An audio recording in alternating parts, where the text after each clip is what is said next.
Hi, a very good morning to all of you, and a warm welcome to all our viewers on the show.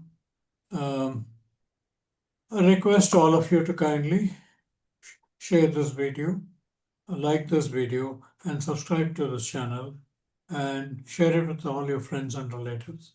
This will go on a long way in supporting us to produce many more such videos and bring them to you. Thank you. Let's begin. If you saw someone being attacked on a busy street right now in broad daylight, would you step in?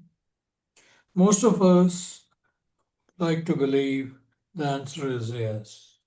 Today, we are looking at a real case caught entirely on the camera where dozens of people in one of India's busiest cities had exactly that choice in front of them. This isn't about blaming anyone in that crowd. It's about understanding why good, ordinary people freeze when it matters the most and what actually changes that. So let's get into it. We are joined by uh, Ms. Medhavi Sati, clinical and counseling psychologist and renowned psychologist as well, and a behavioral psychologist. She has, she has worked in multiple hospitals, government agencies in Uttarakhand. And welcome to the show, Medhavi ji.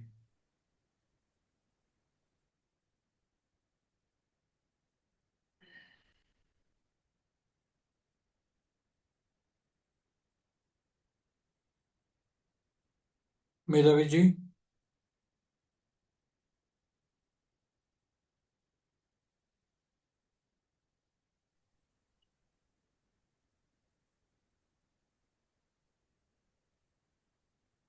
I think she has gone offline. Let's wait for her a moment. Meanwhile, I ask my subscribers to once again, please like this channel. This is the most important thing for this to go viral. Medhavi ji, welcome to the show. Kindly join us. Have you joined?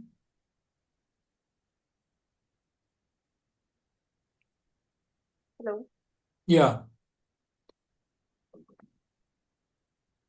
Are you available? good morning, everyone. Yeah. Thank you Uh, for having me.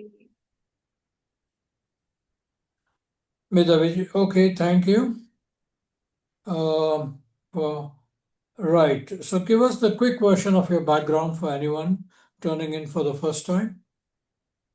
Of course, I'm a clinical and rehabilitation psychologist, and I have worked across various government and clinical settings, including the Composite Regional Center in Lucknow and various government hospitals in Uttarakhand. And honestly, this case is one I bring up often in conversations, about trauma and community response, because, it captures something the most people never get to actually see what's happening in the real time. Okay, let's set the scene. What actually happened in this case? So, quick heads up before I go into it, this involves a real case of fatal violence caught on CCTV. I'll keep it factual, not graphic.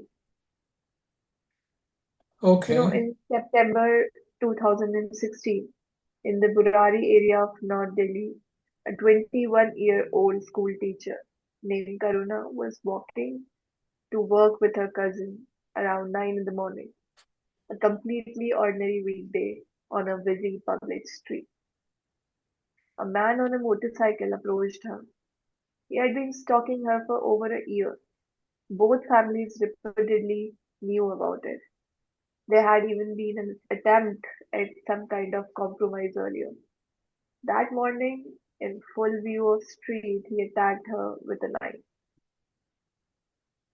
All this was caught on the camera. Completely. And what shocked the country when the footage came out was not only the violence, it was the crowd. People walked past, some stopped to look. One man did approach the attacker, but backed off when he was threatened. For most of the attack, almost nobody physically intervened. That's devastating. Did she survive? Unfortunately, she did not. Karuna died from her injuries, but here's the detail that makes this case so psychologically important. The attacker was apprehended right at the scene, not by the police, but by the members of the very same crowd. The moment the attack ended, crowd turned decisively active, restrained him, and held him until police arrived. So the people who didn't step in during the attack.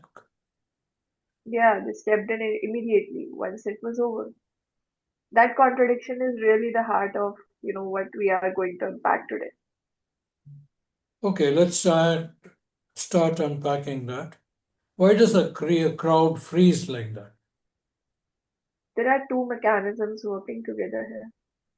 The first is called diffusion of responsibility, first studied in detail by psychologists John Darley and Bibi Latani in 1960 after a well-known American case with striking similarities to this one. The finding, replicated many times since, is almost counterintuitive that the more people who witness an emergency, the less likely any single person is there to help. That seems backwards. Shouldn't more people mean more help available? You would think so, but responsibility doesn't work like a resource that adds up. It works like something that gets divided. Everyone quietly assumes someone else, probably someone better positioned. They will step in, help for it. When it's just you and one other person, the math is simple. When it's 40 people, the same sense of personal duty gets diluted almost to nothing. You mentioned a second mechanism. Yes, pluralistic ignorance. In an ambiguous, fast, frightening moment, people look to each other's reaction to decide how to respond. If everyone around you looks calm or keep walking, your brain quietly concludes, maybe this is not as serious as it looks. Meanwhile, everyone else is having the same exact thought, watching you for the same cue. The whole crowd can be privately afraid and uncertain while outwardly looking unbothered, each person's inaction accidentally confirming everyone else's hesitation. Okay, let's go back to the detail you flagged earlier. The same crowd that froze, then acted. What's going on here? This is honestly the part of the case I find most important, and it's rarely discussed. During, the attack, stepping in meant confronting an armed, actively violent man. That's a very real, immediate physical risk. The moment the attack ended, that specific risk dropped sharply, and what we saw next was not a different crowd. Suddenly they discovered their courage. It was the same underlying instinct to help which had been there the entire time. Finally, they get a safe outlet. So the caring was never missing, actually. Exactly. And I think that's the single most hopeful reframe in the whole case. It's very easy, to look at the footage and conclude the crowd simply didn't care. But the evidence suggests otherwise. Their caring was overridden by a specific identifiable fear response, one that lifted that instant of danger. So that really changes how you talk about this with, say, a room full of people who might feel guilty, imagining themselves in that crowd. It does, and it should. Understanding this doesn't excuse inaction, but it replaces Shame with something far more useful, an actual mechanism you can learn to interrupt next time. Is there anything specific to India in how this plays out beyond the universal psychology? There is, and it's important. In 2013, the Save Life Foundation ran a survey and found that 74% of Indians said they were likely to help an accident victim, even completely alone, with no crowd at all, no diffusion of responsibility in play. That's a striking number on its own without even a crowd involved. It is, and when researchers asked them why, the answer often wasn't empathy. It was fear of what happens after you help. Hours of police questioning, being treated as a suspect rather than a witness, hospitals hesitating to admit an injured stranger without someone, first navigating paperwork. In a later survey, close to 90% of people said they genuinely believed a good Samaritan would face exactly the kind of harassment. Has anything changed on that front? Yes, actually, in the same year as this case, 2016, India's Good Samaritan guidelines were upheld by Supreme Court, specifically to protect people who help accident or crime victims from harassment, standard questioning of being forced into repeated court appearances. It's real practical piece of the puzzle. A lot of people simply don't know it exists. So, practically, what actually helps someone act differently in the moment? There's a single most effective bystander tool, is what it is called 5Ds. Distract, create a diversion without direct confrontation, delegate. This one especially matters here. Point at one specific person and assign them the task. You in the blue shirt, call the police. The moment you do that, that one person can no longer assume someone else will handle it because responsibility had just been placed directly on him.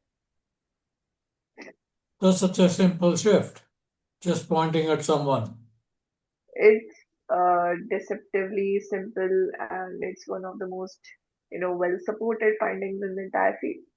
The remaining three document if it's not safe to step in directly, since recording can still matter for accountability and evidence. And delay checking on the person once immediate danger has passed, even if you couldn't act during it. And direct physically intervening, but only once you have just it's actually safe. And beyond the moment itself? Know your own legal protections. A lot of hesitation quietly disappears once people actually know the Good Samaritan guidelines exist. And for anyone in a caregiving or community role, take stalking seriously long before it escalates. This case, like so many others, had a full year of visible warning signs. Treating stalking as a genuine danger sign rather than an awkward private nuisance is real upstream prevention. Okay, let's go to the next round, which is the rapid fire round. Let's do a quick rapid fire before we close. Does bystander training actually work in real emergencies, not just in theory? Yes, studies on programs like this consistently showed trained individuals are significantly more likely to intervene appropriately because the freeze response often comes from not knowing what to do, not just fear alone.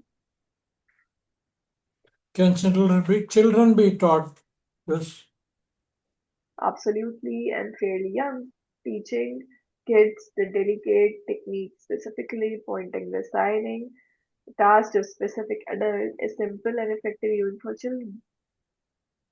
Does the size of the crowd always predict less helping?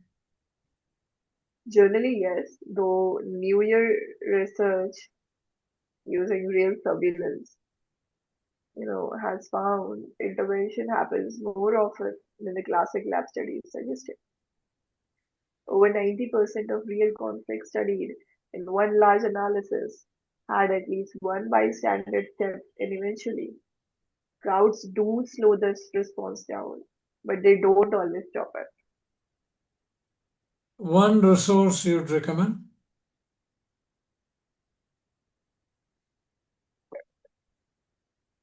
the original Darley and Lutane research from the 1960s it is very readable even for a journal audience, and it's genuinely the foundation this entire field is built on.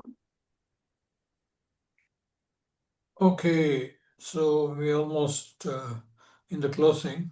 Medhavi, any final thoughts before we wrap up? Just this, that what happened on the street in Burari was not a failure of character, in dozens of individually cold people. It was predictable, well documented psychological pattern. And the fact that the same crowd froze, then acted, tells us the instinct was to help was always there. And it was just waiting for the fear to lift. The next time you're in the crowd watching something unfold, you know something most people don't. Be the one who points at someone and says, "You'll call the police." The one sentence can be difference, make difference between the street that watches and the street that acts. Beautifully put, Medhavi. It was great analysis of this particular incident. Thank you very Thank you. much. We really appreciate your analysis and your views. Thank you Okay, for having me. so yeah, we thank you. Thanks a lot for coming on our platform and discussing this on a Tuesday and morning and taking off your from your busy schedule and coming here and discussing this with us. Thank you so much. We would like to see you sometime soon on another topic. Thank you, Medhaviji. Sure. Thank you so much. Okay, have a great day. Thanks a lot.